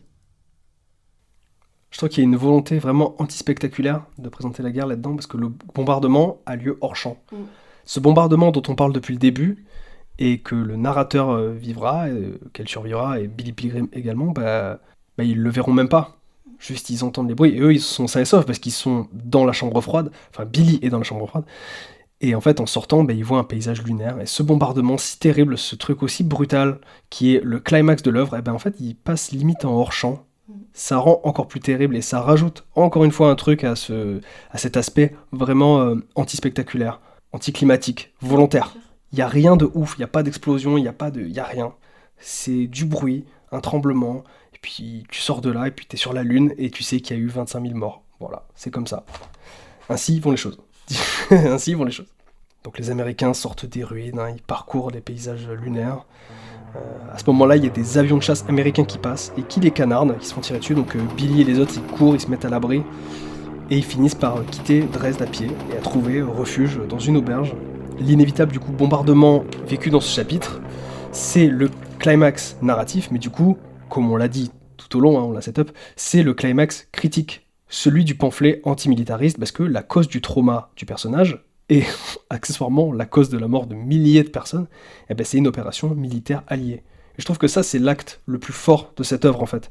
Cet aspect vraiment antimilitariste. C'est que vraiment, c'est une faute alliée. Et ça, il va pas le cacher. Enfin, tu vois, je trouve que ce qui rend le truc vraiment très frontal, ballsy, c'est ça, la violence. Ouais. Et cette violence-là, elle est aussi narrée par... parce qu'il le vit, mais parce qu'il le raconte à Montana Whitack, qui est du coup la femme qui est avec lui dans le zoo trafalmadorien. En gros, elle est enceinte de 6 mois, elle est enceinte de Billy, et elle lui demande de lui raconter une histoire, et lui, il lui raconte la destruction de Dresde, telle qu'il l'a vécue. Il lui raconte Dresde jonché de petits corps calcinés, qui sont de véritables victimes humaines, et que ceux qui ont pu s'échapper ne croisent personne, tout le monde est mort.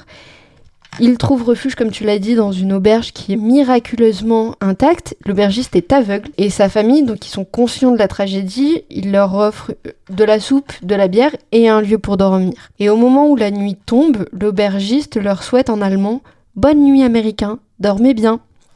Et donc en fait, on s'attendrait pas à ça de la part d'un aubergiste qui est allemand. Et justement, ça inverse les trucs. Donc on a le bombardement des Alliés et l'hospitalité allemande. Et ça fait écho, je trouve, à l'hospitalité britannique, où oui, ils étaient servis. Qui était fausse. C'est exactement ça. Alors que là, il y a quelque chose de très vrai dans cette hospitalité et on a un retour à une forme d'humanité, même aussi brève soit-elle, mais du coup, le, entre guillemets, bon camp est donné aux Allemands. Enfin, la bonne conduite est donnée aux Allemands. Donc, encore une fois, c'est déroutant. Ouais, c'est clair. Et en plus, ça termine ce chapitre de manière presque un peu douce. Tu sais, j'ai trouvé ce côté un peu doux-amer. Enfin, tu vois, ça se termine quand même sur le bombardement qu'on attend depuis le début du livre, il a lieu, et ça se termine dans cette auberge. C'est les derniers survivants qui sont accueillis et on leur souhaite bonne nuit. Bah voilà, c'est comme ça. Vraiment, ainsi vont les choses pas.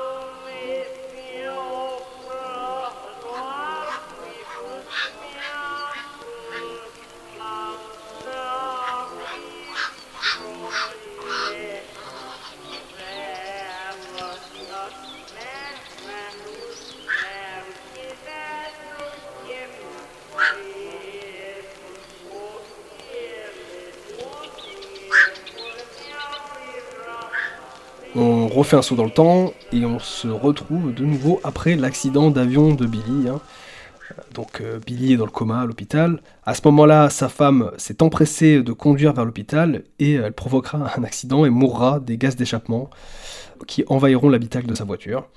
Voilà. À ce moment-là, Billy partage sa chambre avec un prof d'histoire d'Harvard qui se documente en vue de l'écriture d'une histoire de l'aviation américaine. Là, j'ai marqué quand même, Billy, il passe son temps à partager des chambres d'hôpital. C'est tout le livre, c'est ça en fait. Et là, il est poursuivi par le concept de bombardier et de guerre. Parce que là, son voisin de chambre, c'est un mec qui veut écrire un livre sur l'aviation.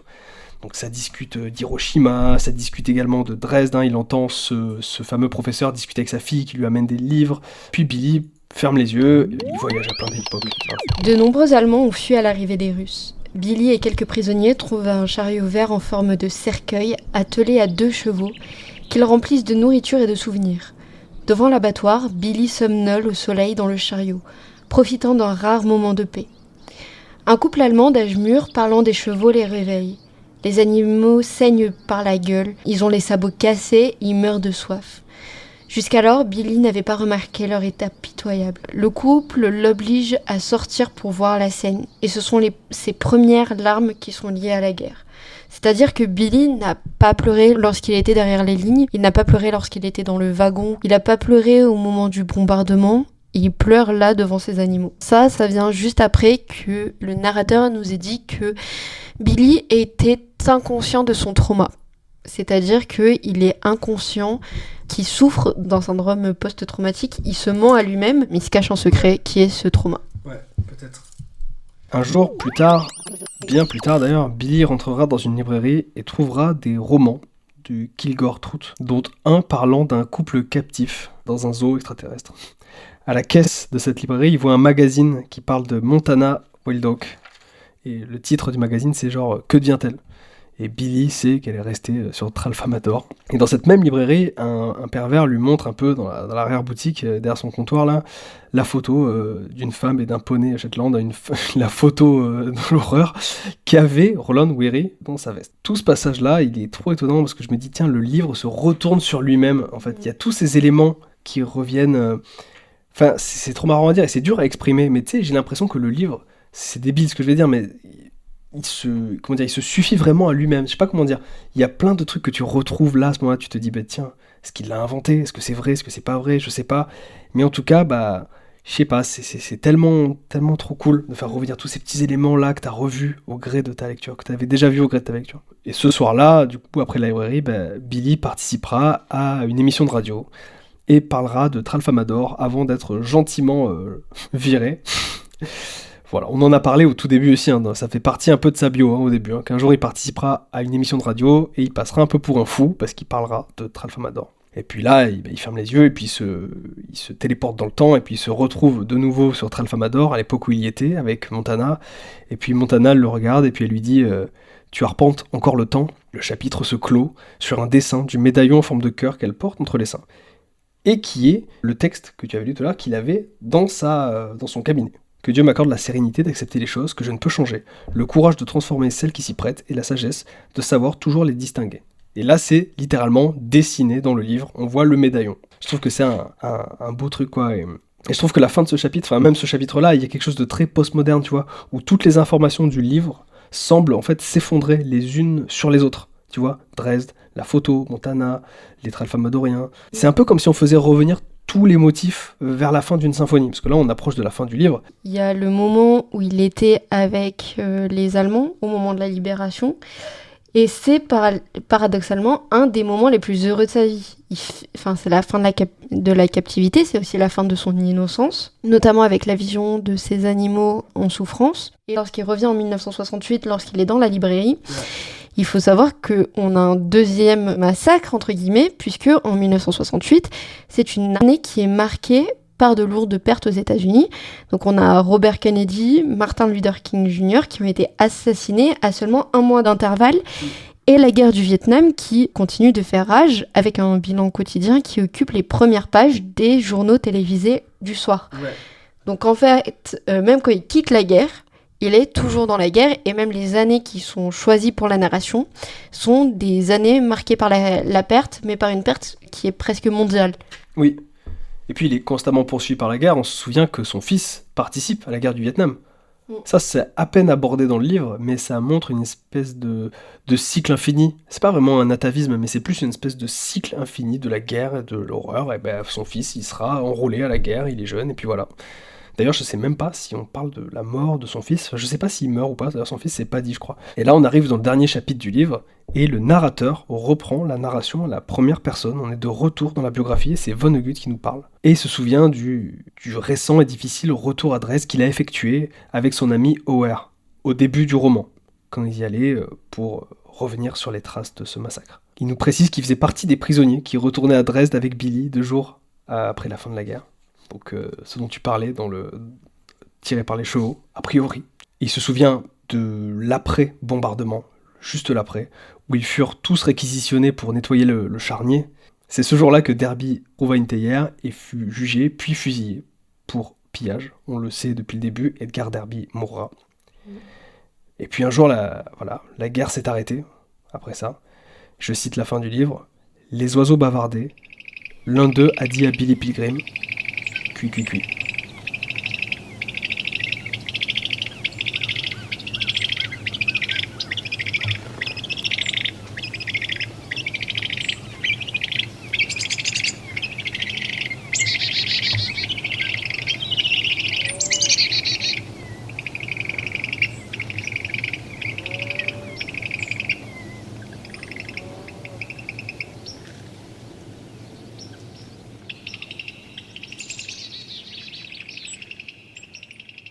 Et comme prévu, donc, le livre se clôt sur Cui Cui Cui, la question finale posée par l'oiseau. Parce que c'est une question.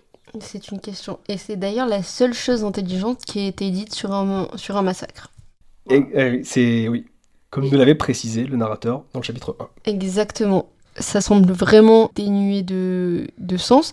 Le terme en anglais, c'est poutiwit. Ouais, poutiwit. Ah ouais Ouais. Ah, mais... C'est je savais pas aucun ça. sens. C'est encore moins un sens en anglais, c'est pour ça. D'accord, ok. Je le prononce terriblement mal, mais... Ok. Et du coup, ça semble aussi dénué de sens que les discours sur la guerre. Oui, c'est ça, parce que moi, je me suis questionné, je me dis, mais que dit l'oiseau, en fait? Ça peut être Poutiwit. Ouais, que dit... C'est peut-être la première question des analyses, mais c'est vrai. En fait, comme tu dis, c'est la seule chose intelligente, et c'est intéressant, je trouve, que le QQQ, ou le poutiwit, soit une question, d'ailleurs. Je trouve ça intéressant. Tu sais, je me dis, il questionne l'humanité. Moi, je me dis, j'imagine qu'il doit dire, genre, mais qu'est-ce que vous foutez, les humains, en fait? C'est quoi ce bordel? Qu'est-ce que vous branlez, quoi? Et je trouve que cette question, elle ramène à une forme d'échec de l'humanité. Tu vois, quand on parlait de Roméo et Juliette, au bout d'un moment, on parlait de Mercutio. Et Mercutio qui meurt, et c'était l'échec du langage, la mort du langage. Et après ça, le livre changeait, twistait, tu vois. Et là, je me dis, faire parler un oiseau dans la langue de l'oiseau, entre énormes guillemets, c'est peut-être un échec de l'humanité aussi. C'est-à-dire que la langue des humains, elle sert à rien en fait pour décrire tout ce qui se passe. Et en fait, c'est pas plus absurde que d'écouter un oiseau qui raconte ce qu'il voit dans sa langue. C'est très beau.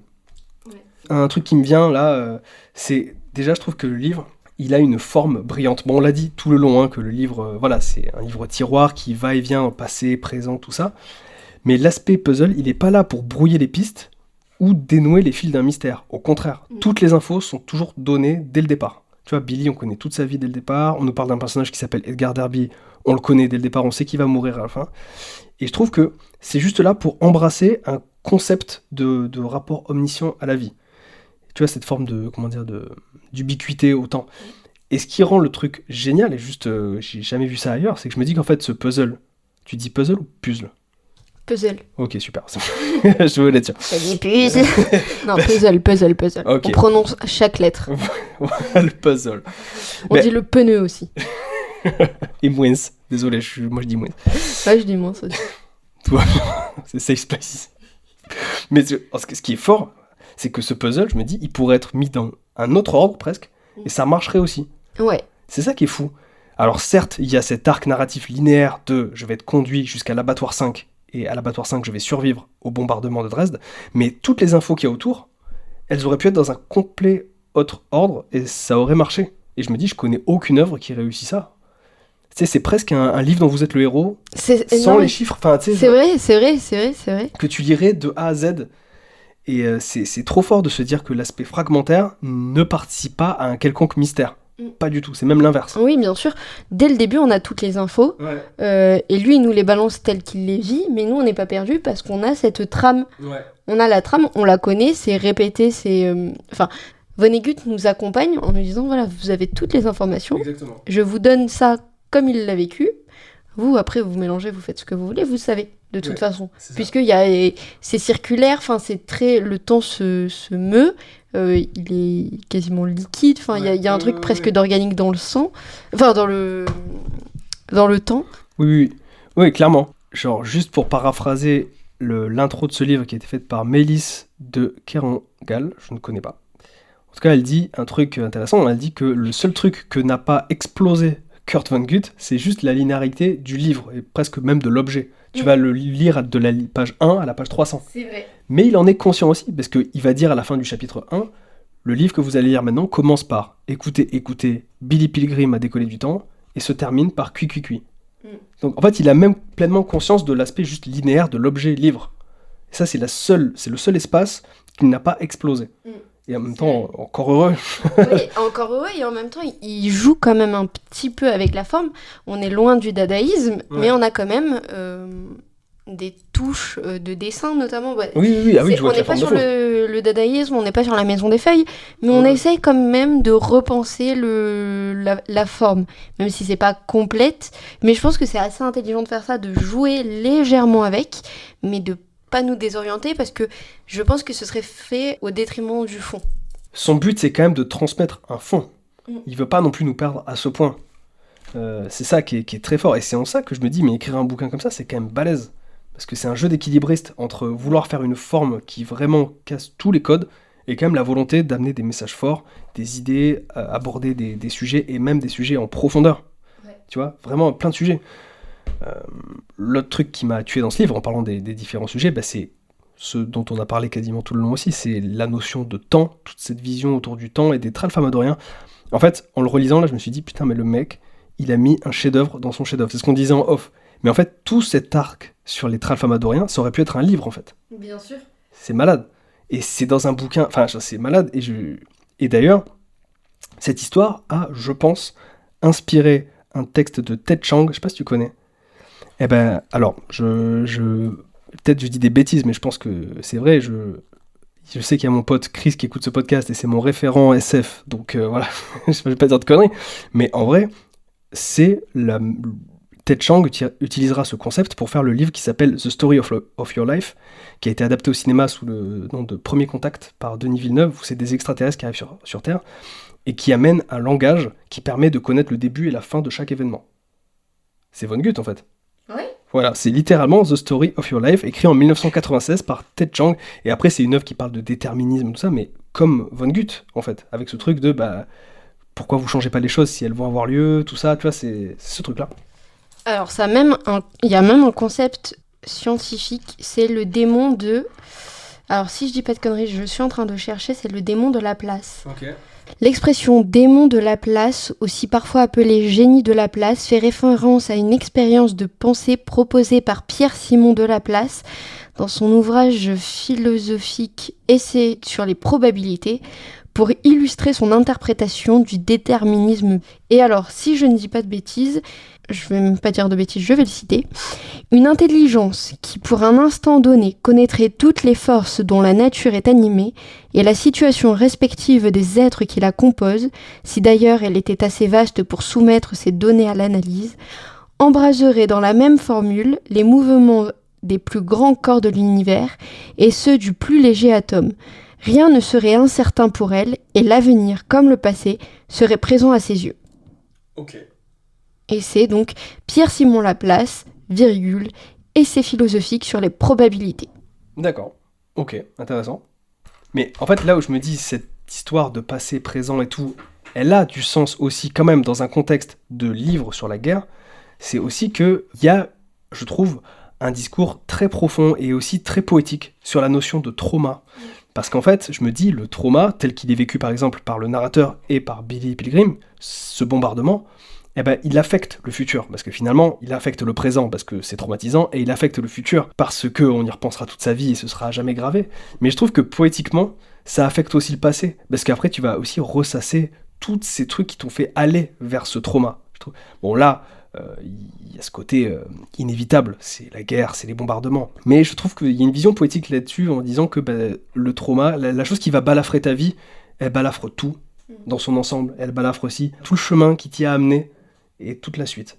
Est-ce que tu as lu d'autres trucs de Vonnegut, toi ? Non, c'est le seul que j'ai lu. Franchement, et en fait, il en a écrit plein, mais ils sont trop durs à trouver en plus. Enfin, genre... Et pourtant, Abattoir 5, c'est bizarre qu'on n'en parle pas énormément parce qu'il fait quand même partie des 100 livres, des 100 meilleurs livres écrits en langue anglaise. En langue anglaise. Ouais, mais en France, en vrai, personne le connaît. Enfin, franchement, personne le connaît. Il y en avait un que j'aimerais bien lire, mais il n'est plus édité en France. Il s'appelle Le Berceau du Chat. Je l'ai trouvé en anglais. Il s'appelle Cat's Cradle. Regardez les prix de revente de ce livre en français. Ça n'a aucun sens. Genre, peut-être que je screenshotterai quelques revendeurs Vinted qui le mettent à 200 balles. Enfin, c'est des fous. Mais bon, voilà, genre, ça a l'air trop bien, Vonnegut. J'aimerais bien peut-être m'y plonger. En tout cas, limite, je regrette de ne pas avoir découvert plus tôt. Genre, on peut pas tout connaître, hein. On peut pas tout connaître, mais c'est vrai que Vonnegut, c'est très bien. C'est génial. Mais oui. Mais en plus, Vonnegut, ça c'est un truc dont on n'a pas énormément parlé. C'est un livre autobiographique, c'est un livre sur la guerre, mais c'est surtout un roman de science-fiction. Et ça, ce mélange des trois, il est trop smart. Voilà. Il est presque jamais vu. Enfin, je connais très peu d'équivalent à ce truc. Oui, c'est ça, c'est que on peut avoir une intervention militaire dans un ouvrage de science-fiction, etc., ou de l'un dans l'autre, mais ces trois qui existent simultanément, conjointement, mais sans être complètement imbriqués, c'est fou, parce que les trois sont maîtrisés à la perfection. Ouais, c'est clair. Ouais, c'est ça. C'est vraiment maîtrisé à la perfection, et c'est vraiment typiquement le genre de bouquin où tu pourrais dire, mais le mec, il a commencé à l'écrire, il a dû se dire, mais pourquoi je fais ça en fait? Puis dans quoi je m'embarque? Ça va ressembler à que dalle. Et au final, ça ressemble à un chef-d'œuvre. Donc bravo. Bravo Kurt. Cui Kurt. Donc voilà. Je crois que vraiment, en tout cas, me concernant, j'ai plus rien à dire sur Abattoir 5. Qu'est-ce que t'as plus rien. Ça fait longtemps qu'on parle. Hein. Ça fait longtemps, et c'est surtout que c'est un exercice assez compliqué. On a eu des livres dont la narration était un petit peu chaotique. Ouais. Là, elle l'est complètement, parce que je pense qu'on a fait à l'intérieur de notre racontage des incisives pour analyser. Ouais. Et du coup, c'est hyper compliqué. Je sais pas si ce sera en off ou si ça apparaîtra à certains moments dans la version finale du podcast. Mais on était là, genre, putain, il est où ce passage ? Ouais. Il est où ? Et en fait, on était là en train de retrouver un passage qui est important au sein d'un de nos paragraphes de résumé. Mais finalement, tout a été construit, enfin même le podcast a été conçu un peu comme le livre, c'est pour ça que c'était compliqué aussi. De manière fragmentaire. Mais c'est vrai qu'en fait, à chaque fois, on se dit, celui-là, il va être dur. Tu vois, quand on a parlé de celui-là, en intro, je disais, ce sera peut-être un des plus durs à faire, tout ça, mais ça devient un peu galvaudé, parce que je le dis peut-être à chaque fois, mais là, cette fois, c'était vrai. Et je pense que, cette fois, le racontage est plus complexe que le livre. Oui. Franchement, parce qu'encore une fois, je l'ai dit tout à l'heure, le livre, il se lit tout seul, en fait. C'est ça. Bon, on espère que vous avez kiffé cet épisode. Comme d'habitude, suivez-nous, parlez-en autour de vous, et puis on va vous faire des bisous en attendant le prochain podcast. On vous fait des bisous. Des bisous.